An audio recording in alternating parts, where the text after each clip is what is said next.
Obviously, when you have the level of success that you've enjoyed, a lot of people ask, people used to ask me all the time, how did you get into football and what does it take to go to, play in the NFL and how have you had the level of success? What is one of the things that people ask you most? I'm sure young and up and coming comedians ask you, Gabe, man, you've been in this thing almost 30 years. How have you been able to enjoy the level of success? How are you able to break through? How are you able not to give up? Because I'm sure there are a lot of times that you're like, man, I don't know if this thing for me. I think all of that was early on. A lot of that was in the beginning. I think the hardest part of doing what I'm doing is it was early on because you weren't sure. It's like I had a really good job. I had a job that paid me $5,000 a month. Keep in mind, this is 1997. My rent was maybe $500 a month. I had a car note that was maybe $150 plus insurance. I was doing extremely well for myself. I was selling cell phones for a company called LA Cellular, which eventually turned into AT&T, and I was selling phones and making commission, and I was killing it. I had a badass leather jacket from Wilson's House of Suede. Remember Wilson's House of Suede at the mall? Yeah. You'd walk by and they're like, yeah, smell it. You smell it. You know what I mean? It's like that in the food court. The two things where you could smell.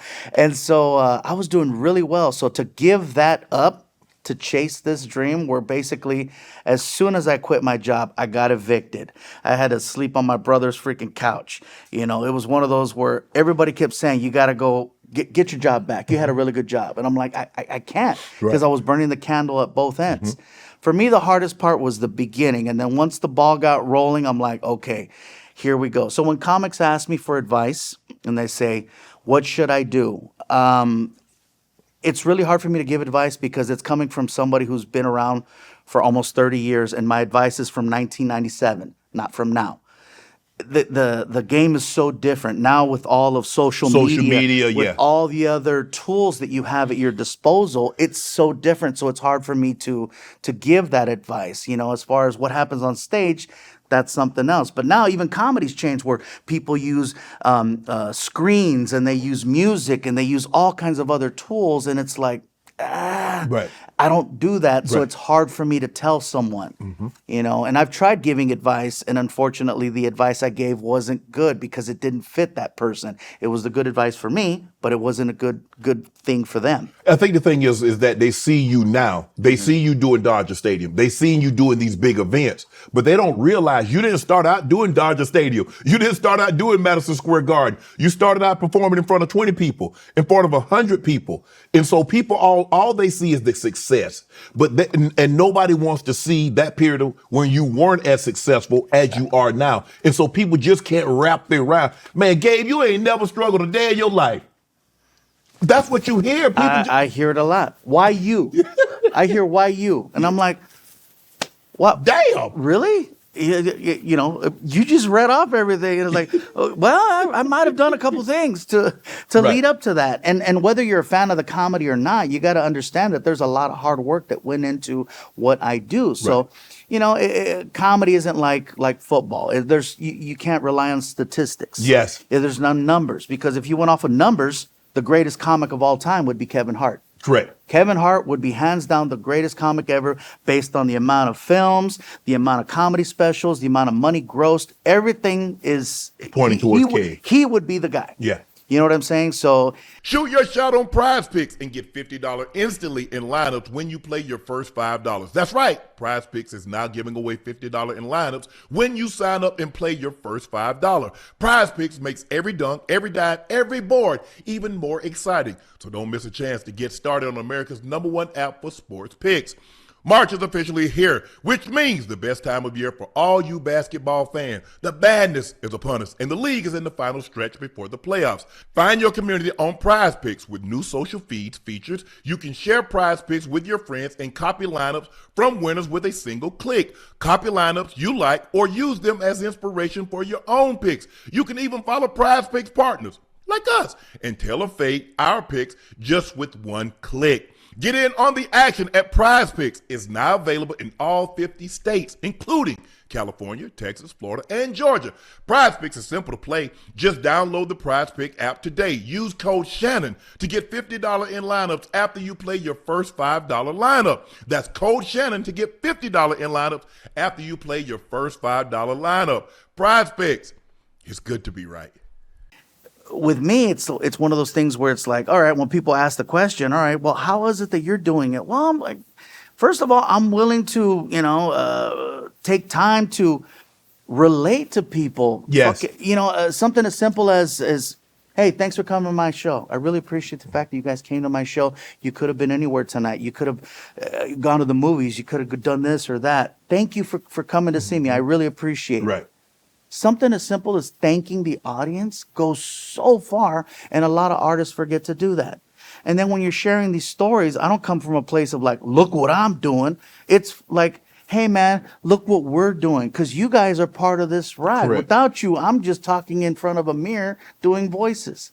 And that usually requires medication. But Were you always funny? Did you know you always wanted to do comedy? Were you a class clown? Did your mom like, Gabriel, will you please stop? That's enough. For me, no. I'm actually when I'm not on stage, I'm more analytical. I'm not trying to be entertaining off stage. I'm not the funniest person in my group of friends. My friends are way funnier off stage than I am. Right. I'm not trying to be funny, and I find those comics annoying. By the way, Really? those comics that don't turn that shit off. I'm like, They try to be funny all the time. yeah. Wait, can I cuss? Yeah. Oh, okay, sorry. I'm like, oh. Sure. No, I'm paying attention. I'm listening to what's going on in the room. And that's basically what I do. I hear what's going on. I'm sharing these stories of these moments. Mm-hmm. That's what I do. I take what's happening around me and then I take it to the stage. Right. And that's when it counts. Now, when I was a kid, I was 10 years old and I was home watching Eddie Murphy Raw, which is not what you should be watching when you're 10 years old. Absolutely not. Absolutely not. But my mom wanted to go play bingo, and I wanted to just, I was just home alone. Right. I was a latchkey kid. Okay. And a lot of people don't know what that is. Basically, you're just left home alone. That's probably considered illegal now, but whatever. I'm going to be that guy. Back in my day, I'd stay home. I'd go to the video store with my mom. I'd rent a couple videotapes, and, I'd stay home and watch comedy. And my favorite thing to watch was Eddie Murphy and Robin Williams. Okay.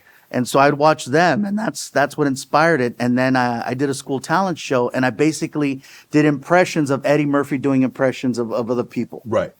So that's how that whole thing got started. At 10 years old in elementary school. Do when people meet you, they expect you to be funny? I do get a little bit of that. Sometimes I get it more so from strangers. Yes. Strangers will go, tell me a joke. And I'm like, well, I don't really tell jokes. I share stories. Right. And they're like, well, tell me a story. I'm like, because anybody who's been to my show knows, like, my stories are 15, 20 minutes long. Right. So it's like, I'm not going to spend that time to kind of like, if you get it, you get it. If you don't get it, hey, man, just, maybe I'm not for you. At the start of every new year, I set my goals. I tell myself this year I'm eating right, I'm working out, I'm working hard, staying on track. Then reality hits. Work, travel, cravings, distractions. Life just loves to test your focus. I've been there. I've fallen off, but I don't stay down because Amazon helps bring me back up every time. Amazon is here to make sticking to your goals easier. From healthy snacks I need to workout gear I like to have on hand. All of my everyday essentials are available to purchase in one place. Not to mention, I can get it delivered fast so I don't have to worry about making a trip to the store and adding to my already busy schedule. Great prices, no running around, no extra hassle. Now that's convenient. So when life tries to steer you off track, Amazon can help get you back to the plan, focus on your goals, and stay on your grind. Save every day with essentials from Amazon. Tell us about the Volkswagen you used to have. The Volkswagen, for those of you that don't know, I'm an excessive collector of Volkswagens. That's what happens when What's special about Volkswagen? it was my first car. It was my first First car. car. Yeah. A bug, a beetle. I mean, Can we continue to sip? Because Yeah. it's been at least 15 minutes. So I just, want to join Club Shay Shay? Become an official member by hitting that subscribe button, where you never know who's going to be joining us for drinks and conversation. Don't be late to the party, because we like to do something before two something.